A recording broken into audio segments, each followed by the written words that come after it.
Hi everyone, welcome to another video. This one is all about a tool sharpener. I'm really excited because I've never had one.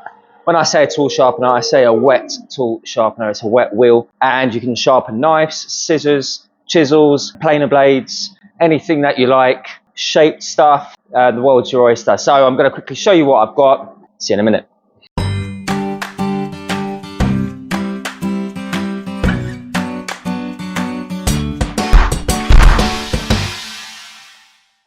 Right, Sean, how's it going? Good, good, good. Right, here we go. We have got a Bucktool. Bucktool, maybe you've never heard of them. I didn't either. But if you look at their website, by the way, this is bought with my own money. If you look at the website, the tools look really nice. Money versus look versus specs, all that sort of stuff, the size of the wheel. And I felt that this one had the best value for money. And it also has a wheel that spins both directions, and I heard, or I researched, that that is a great thing to have, so the wheel can even go clockwise or anti-clockwise with the flick of a switch. Let's get this thing out and show you what we got. Before I do, this is where it's going to live. I've got myself a dedicated little area here, so I put a little fold down shelf on the side here. Let me show you how it works. Underneath, you've probably all seen these before. You press a button there and you press a button there and it goes down like so. Yep, nice and out of the way. It gives me the extra space when I need it, and when I don't, I can just put it in a cupboard like that. I can put it in there, a bit like my pillar drill that lives in there, which I need to upgrade. I'm looking at the Bucktool and pillar drill also. That is where that's going to live. We're going to have that shelf out just like so. Snaps into position, and when I want it, I can take it out, put it on the shelf. When I don't, I put it back. This is how it all comes in the box. Okay, nicely wrapped up. You've got the big chunky wheel. I'm going to take that out first, which probably weighs about 2 kilos, I'm guessing. On the lid itself, it just came with, I'm guessing that's the angle finder, and a few brackets, spanner, guide rail for your tool holder, which I'm guessing is that. And then in here, we've got the machine itself. A sneak preview. There we go. Looks really nice. Let's see if we can get it straight on. Oh, there we go, we can. Okay, plastic off, and this is what it looks like. So we've got the honing wheel there, and this is where the big chunky wheel is going to live. So I'm going to assemble anything else in there. Oh, we've got the tray. A grippy thing for your tool. And then we've got the tray for the water. So I'm guessing the water tray clicks into these slots. You've got 2 sets of holes. Anyway, need to put this on. I'm guessing one of these washers comes off. Yep. That slips on. Yep. Typical man, not reading the instructions. And let's get that nut and nip that up. Spanner provided. I think we're good to go on that. I would have thought that you were able to put this reservoir on. Yeah, there we go. You can afterwards, because you don't want to take the stone off every time you click this in position. There we go. That will do. That will do nicely. So this is what it looks like. It's black and red. A little rubber seal there, a little bit wonky, but we'll glaze over that for the time being. I think we need to plug this thing in and see what it does. This is what it comes with, a kettle lead. Okay, sorry if there's a bit of noise. Sean's working on the table saw. Here is where the power goes, but it's got a little lid on it just in case you're not using it. I'm sure it's because we're working around water. I'm gonna plug that in like so. I've got a plug just there, which is quite handy. Won't turn on just yet. There we go. It lives there and it's ready to use, apart from putting some water in the trough. As you can see, we've got reverse and forward, and I believe it's a good thing, because if you've got awkward shaped pieces, then if you have your knife, for example, is pretty long and you're trying to grind the tip, your honing wheel might get in the way. So I think it's so if you spin it the other way around and use it so you're sharpening the other way, I believe that's what it's for, and just gives you a little bit more scope to sharpen different lengths and size pieces, but I'm sure I'll learn about that in the future. Right now, this is going for about £125, so if you're looking around for anything which does this sort of thing, like the big name brands, they're going to be £500–600, and I just thought this is an absolute steal, really. Check out the link, because I think there is like a little offer at the moment where it is pretty cheap. It's got money off. Right, I'm going to do the typical man thing and just look at the picture to see the way the bits and pieces go on rather than reading it. So there we go. That is the guide, I'm guessing, or the framework. So that slots in like so. And it's got a threaded rod there. So I'm guessing if you want to raise and lower that, you can by twisting this, and it just raises your frame or lowers it depending on your needs. And then it's got two little grub screws. So I'm sure that you can just lock those off. We'll get those in a minute. Next, I think, or one of the next steps, is sliding this on. And it's got little rubber O-rings to make it slide nicely on that shaft, like so. I'm thinking that your chisel will go on there and lock into the position here in between that gap. Yeah, apologies for the noise. Yeah, we've got the smart bench on the go and table saw on the go, but needs must. Got the bottle out of the spray room with some water in it. Let's fill up this trough. And I think what I will do is turn the machine on and just let the water soak into the stone. It's got a variable dial, by the way, changes the speed. So that is the lowest, down to 90, and then the highest, 160. There you go, you can hear now. Let's turn that down. Very quiet, by the way, you can barely hear it. You could probably barely hear it. Before I forget, you can move this guide over to this direction as well. It's got another set of holes just there, just in case you need to know. And it's got a quick release little knob there, just to release by hand if you want to change that strop for a new one. Although to change the stone itself, it's just one nut. Just undo that, swap it over like you just saw me do. I'm going to let that soak in for a bit. So what I'm going to do is I'm going to get my chisel, going to slot it in like so, nice and straight. And then I'm just going to drop that down with the nut on the frame until I get the right angle, I believe. Okay, note to self, don't overfill the trough because it will come out the holes where you connect it to the machine. So it'll probably go up to about there before it starts coming out the holes just at the back, as I've just noticed.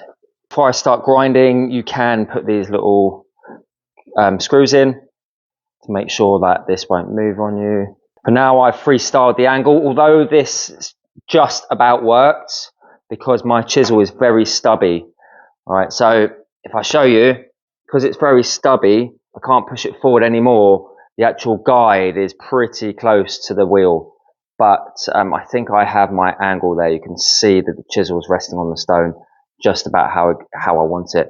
But you can see here, it could hit if I slide it side to side. So the longer chisels, I'm guessing you can have the actual frame higher because it will extend a lot longer, which means you can have it higher. It does have this tool here, and maybe when I jump on another blade, I'll use that. But for now, I'm happy with the angle there. I think I'm going to give it a little whiz. Okay, let's flick it on. I want the wheel coming towards me, I think. So we're going to go for forward, which is down. I have the wheel at half speed, I think, at the moment.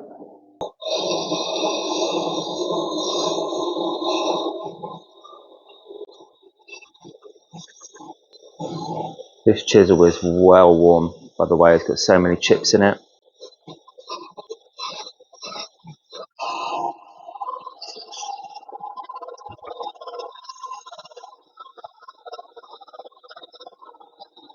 This is what I've got to.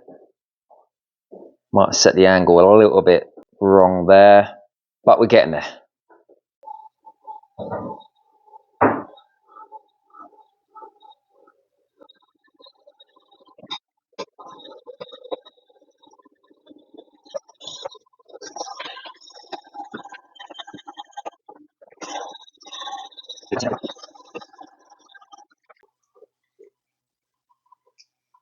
I think that will do. What I might do is put a little tray underneath to catch the water, because it does leak when you put your chisel down to rest. It drips off your chisel. When you are moving it side to side, the water does want to come off here and fall out and not go back in the reservoir and fall onto your machine. But that shouldn't be a problem because it's all waterproof. But it would be great to have like a little tray at the bottom just to catch it, so it's not going all over the floor or your bench. Right, I'm happy with that for my first attempt. I'm going to take this off and check it out. Yeah, let's take it off. That isn't bad, is it, for my first go? Pretty chuffed with that, if I'm honest. Nice and square. Could have gone a little bit more. Might have got the angle a little bit wrong. But I think overall, for a stubby little chisel, see that chisel part there, the flat part, is only about 50mm long. So that's what I was struggling on. Most chisels are about that long, the neck of it. Whereas the curve starts, I mean, I couldn't get this guide any closer, any further up to have it extend any more. Hence the reason I had to have it close. So I'm guessing they could modify that and make it so it doesn't hit or allow for you to have stubby things, but maybe I just don't have the know-how just yet. Anyway, we're going to strop it. We're going to use this side. We're going to put some paste on it, I think. That's what you do. And give it a little strop, get that sharp, get the burr off the back. This is what the back looks like. Got a bit of burr there, but we'll clean that up and then we'll do a little paper test. Okay, so my guessing is I'm going to drop that in this way this time. And I'm not going to adjust anything. Might need to adjust the height actually because that wheel is smaller than that wheel. And we need to make sure we get that angle right, I'm guessing. Okay, I've dropped this a lot further down. This little nut here, the more you turn it, the higher or lower this goes. So it's quite handy, and then you can just lock it off. So I've got it at the right height. I'm going to lock them off so they don't move now. And just about managed to get that angle there. I'm just going to freestyle it like so. And yeah, I think we're just going to put some paste on that. And the good thing about that is this passes it this time. Couldn't do that on that one, it's too close. Going to get some paste, apply that, and turn the speed right down, turn it on again. I think we're going to spin it the other way now. We don't want the wheel coming this way because we might just chop into it because it's leather. I'm going to spin it reverse, and then we're going to use our fingers, I think, get that in. Okay, let's go with that. And let's strop this chisel. Before we do, let's just show you what it looks like. It is pretty good, if I'm honest. We're going to bring that up nicely with a bit of stropping.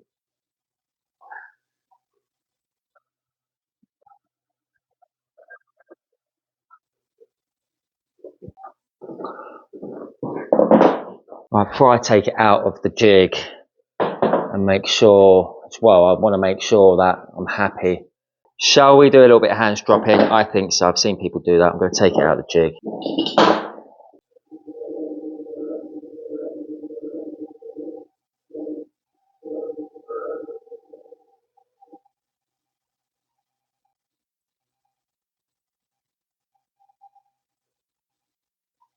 Right, we're all done on the Bucktool. And we've got a blade. Well, I think I've got a blade that is pretty damn sharp. Although I think I could have done a better job. It's my first time on this stone, on this sharpener. But yeah, this was chipped as anything, is really, really chipped up. And it's looking a hell of a lot better. Yeah, little tester.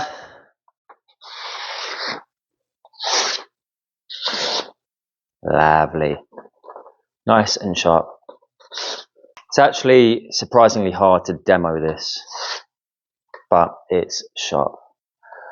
And it actually cuts now, unlike before where it was chipped. So I'm going to carry on practicing, use the other bits and pieces that come with it, trial some knives and some scissors and just get up to speed on it. It is my first go and I'm quite happy with it. But yeah, it's a nice budget machine. You could be spending £500 or £600 on one of these, and that was far, far, far too much for me. Right, guys, so there we go. I'll drop that one in and then crack on with the rest at my own time. £125, I think, there or thereabouts is what I bought it for. And like I said, there will be a link in the description to snap one up before they do go up in price, because I'm sure they will. I just think it was a great thing because you got the 2 directions backwards and forwards, and I don't think they all have that. Other than that, guys, I think it's a great machine. It is one of the bigger ones. It's a 10-inch rather than an 8-inch, and yeah, I'm really, really happy. So thanks for watching. If you've taken anything away, like and subscribe, ask any questions, and I'll try and answer them. Hopefully I'll get some more videos out on this also. Take it easy, have a great Friday. See you next Friday. Ciao for now.